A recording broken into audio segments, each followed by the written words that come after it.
Soyayya da ni da ke mun zama daya, har abada zan miki kan gaskiya. Shamsiyya da ni da ke abada matuka raba, ba zan bar san ki ba. Wanda ya so ka gama ma komai duniya. Shamsiyya ki sare ba zan manta ki ba. Soyayya haɗi da Allah ne na sani, zane zai fi kyau yin an kai tiran gini. Duk mai yau da raso za ya yi da na sani, kin fi so na gaskiya ba zan manta ki ba.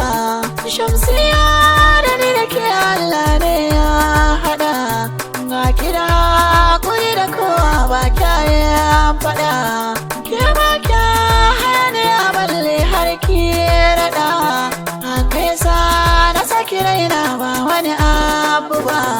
Soyayyar ki sabi da ka jiki ta yi mamaya, ta shiga jijiya jini na jiki ta yi zagaya. Kwai na zuwa abin ki kuma da kyawun tarbiya. Shamsiyya ba za na jure in na rasa ki ba. Soyayyar mu ta zamanta sama karkainuwa, har ga kira ya ma nema wata damuwa. Ba na kulawa ta da ke ne za na yi rayuwa, alƙawarin kina rike ba zan yada shi ba. Murai tare kika ce alƙawari na rike, amma mace tare tsananin ƙauna musu muke. Ke kika ce ki ɗauki alƙawarin su ke rike, kuma gida kuyar su ba sa bai wata laka ba.